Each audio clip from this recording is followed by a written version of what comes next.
E aí, pessoal, beleza? De novo aqui para mais um vídeo. Agora para a gente poder fazer o unboxing e dar uma olhada nas características aqui do Mamba One, que é um gamepad multiplataforma, né? Compatível com PC, compatível com Nintendo Switch, compatível com iOS, Android e também com Steam Deck. Ele vem com uma dock de carregamento, ele vem com um adaptador Bluetooth e também é possível fazer a troca das thumbsticks dele.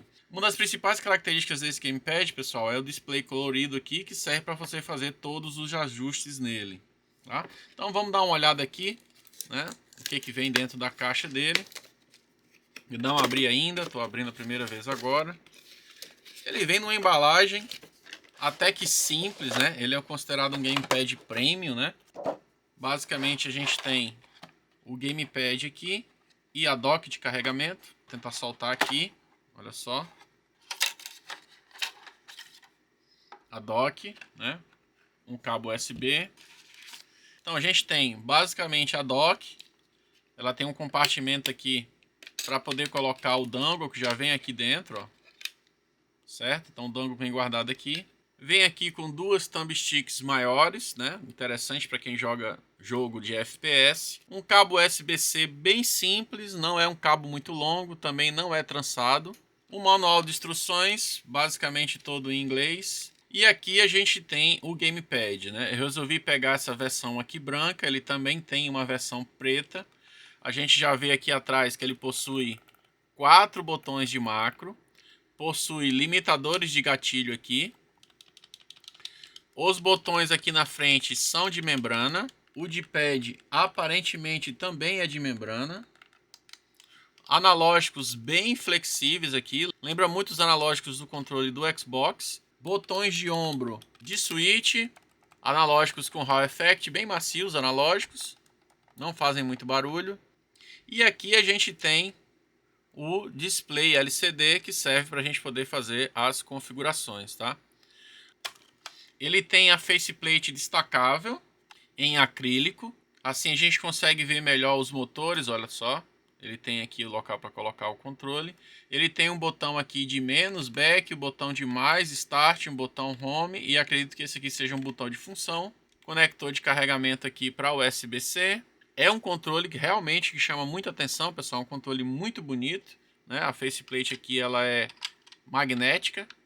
É um controle que tem uma ergonomia um pouquinho diferente do que a gente está acostumado a ver. Mas ele encaixa bem na mão. Gostei muito aqui da posição dos pedals, né? Pelo menos para o meu tamanho de mão aqui ele fica legal para clicar. Vamos ligar ele aqui, vamos ver se ele está com a bateria. Então olha só, ele acende aqui na lateral, né? Inicialização aqui do display. Diminuir um pouquinho as luzes aqui para vocês darem uma olhada. Olha só, é muito bonito aqui a lateral dele, escrito Mamba. Os botões são no padrão do Xbox, tá? A, B, X e Y. Vamos levar ele para o PC para a gente poder dar uma olhada na taxa de erro dos analógicos e também já verificar o poly rate desse gamepad. Então, olha só, já estou aqui com o Mamba One conectado, já está reconhecendo aqui no Gamepad Tester. A gente pode ver que ele reconhece aqui como controle do Xbox 360, tá? Ele informa aqui o modo de conexão, né? Está conectado aqui no X-Input. Os limitadores de gatilho, pessoal, realmente transformam eles aqui em botões clicáveis, né? Ele diminui o curso apenas, mas ele não muda o modo do botão, ou seja, ele não se transforma no botão de clique, mas ele vai de 0 a 100 de forma instantânea. E quando você remove aqui a alavanca, ele funciona realmente como um botão analógico. Vamos dar uma olhada aqui qual que é a taxa de erro dos analógicos. Para o analógico da direita, a gente tem 0,4% de taxa de erro. Analógico da direita, a gente tem 0,4% também. Então, é um gamepad que possui analógicos bem precisos. Então, pessoal, estou com o site do Gamepad LA aqui aberto. Ele tem até um teste aqui do Mamba One, mas ele não foi verificado ainda.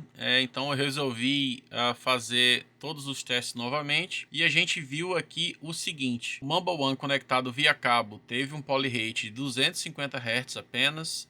Conectado via Dangle 2.4, ele teve um poly rate de 125 Hz e conectado via Bluetooth, eu usei um adaptador 5.3, ele reconhece como controle de Nintendo Switch e ele tem apenas 125 Hz de poly-rate. Então, como o Mambo One ele não tem software, ele tem esse display aqui, então todas as configurações são feitas através do display. Então, quando ele está conectado, ele fica com esse símbolo aqui da marca e você vai pressionar durante 3 segundos o botão Home. Ele vai entrar aqui no menu de configuração e aqui nesse menu você vai fazer todos os ajustes. Então, primeiro, essa primeira opção é de pareamento. Então, se o seu controle perdeu por algum motivo a conexão, seja sem fio, seja via dango ou via Bluetooth, você vai apertar aqui e ele vai aparecer esse menu e vai reconectar. E você ainda tem mais duas opções, uma para você mudar o modo de conexão. Então você pode aqui alternar para Nintendo Switch, para PC, iOS e Android. Se você pressionar Back aqui, ele volta para o menu anterior. Você tem aqui o menu de Settings. Aqui você tem 4 perfis, sendo um padrão, onde ele fica com as configurações de fábrica. Ele não permite você fazer nenhum ajuste.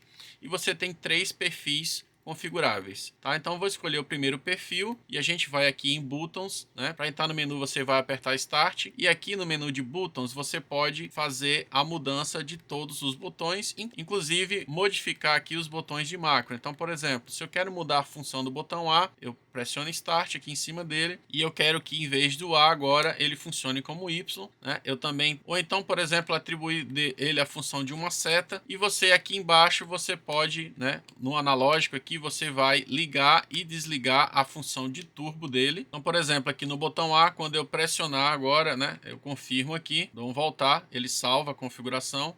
Então, quando eu pressionar aqui o botão A, ó, ele tem a função de turbo funcionando. Para configurar um botão de macro, eu vou no botão que eu quero, pressiono Start e aqui você pode também, além de atribuir apenas um botão, você pode estar configurando um macro nele. Então, por exemplo, eu posso colocar aqui o botão A, o botão X, o botão Y, né, o botão C. E quando eu apertar Start aqui, ele vai confirmar, salvou. Então, quando eu pressionar agora esse botão aqui, olha só no Gamepad Test, ele vai fazer a sequência de acordo com o tempo que eu demorei para pressionar cada um dos botões. É interessante para jogos de luta. Mas se você quiser simplesmente atribuir a função de um único botão, você volta lá, apaga a função, pressiona, confirma. E quando você voltar agora, ele apenas fez a configuração de um único botão. Então você pode tanto atribuir a função de apenas um botão, quanto fazer uma sequência de configurações. Ainda dentro do perfil, você pode vir aqui em joystick. Aqui ele tem a opção tanto de você mexer na sensibilidade do analógico, tanto para o analógico da direita quanto da esquerda. Você pode deixar no default, você pode deixar com delay 0, você pode deixar atribuir um delay para ele e pode também habilitar esse modo performance aqui. Aqui no Gamepad Test, sinceramente, eu não consegui perceber a diferença. Sensibilidade dos analógicos, ou delay, ou dead zone, eu não consegui perceber realmente nada de diferente. Já aqui no menu vibração, você pode ajustar o nível de vibração do Gamepad, tá? Desde um mínimo até um valor máximo. Você confirma aqui no Start. Então você tem esses 3 perfis aqui, né? Você pode fazer as configurações para cada um dos perfis. E voltando aqui para o menu principal, você tem ainda a opção aqui de alterar o brilho do display, né? Você pode deixar ele um brilho mínimo ou até um brilho máximo. E aqui em cima você pode alterar a paleta de cores, né? Aqui do lado do LED RGB. Então, ó, eu posso deixar os LEDs aqui azul, né, um azul mais claro, verde. Então eu posso também fazer alterações nesses LEDs aqui do lado. Nessa última opção aqui você muda, né, você coloca aqui, ó, sempre ligado, né, keep continue ligado. Você coloca nesse modo respiração, onde ele fica acendendo e apagando. E você pode desligar os LEDs aqui para economizar um pouco de bateria também. Se a gente voltar aqui, tem um menu de linguagem. A gente tem aqui, eu acredito que seja a primeira opção é chinês, inglês. Eu não sei se a última é coreano, mas dá para mudar, não tem português. E aqui você tem um menu de ajuda, onde ele mostra um QR Code para você poder baixar o manual do Gamepad. Então a gente consegue fazer várias configurações aqui. Realmente o que para mim decepcionou um pouco foi a configuração do analógico, que realmente eu não percebi nenhuma diferença. Você pode ainda estar fazendo a substituição da thumbstick, né? Ele vem com mais 2 thumbsticks, como eu mostrei aqui agora há pouco na caixa. Então você pode deixar uma mais alta, né, para jogos de FPS. Eu vou até testar um pouco para ver se é interessante. Então aqui na dock de carregamento ele encaixa e fica muito bonito, realmente conectado aqui na dock. ela acende um LED aqui indicando que o gamepad está carregado. E se você desligar o gamepad aqui atrás, ele vai apagar os LEDs aqui laterais, mas no display dele, né, ele vai ligar aqui o display e vai ficar mostrando o nível de bateria, né? Acredito que quando chegar a 100% ele deva apagar, né, mas a gente teria que fazer o teste. Ele realmente, pessoal, o conjunto desse gamepad realmente é muito bonito. Como sempre, pessoal, eu conectei aqui o Mumble One no meio flash aqui no Xbox. Ele já está respondendo aqui no console, olha só. Só que ele funciona como se fosse um controle de Nintendo Switch, então os botões aqui ficam invertidos. E outro detalhe é que ele fica, olha só, fica com o motor vibrando aqui constantemente no cabo, né? Vou fazer um teste nele agora sem cabo. Então eu conectei aqui agora ele no dongle, né, sem fio, e ele realmente não responde aqui no Xbox. Então ele funcionou com o cabo, ficou com o motor direito aqui vibrando constantemente, não consegui fazer parar. Então meio complicado dizer que ele funciona aqui no Xbox através do meio flash, tá bom? Então realmente, pessoal, é um gamepad muito bonito, ele tem um design bem diferente.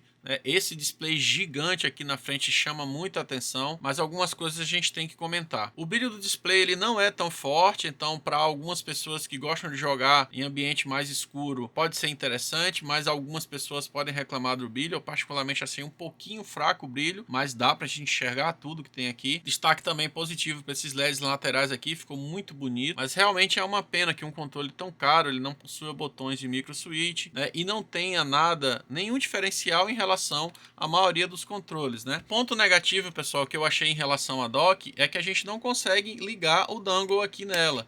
Ela tem um compartimento aqui, mas só serve para você guardar a dock. Diferente do controle da 8-bit Duo, onde esse compartimento tem um encaixe USB. Então, com o mesmo cabo que você usa para carregar o gamepad, você conecta a dongle ao USB do computador.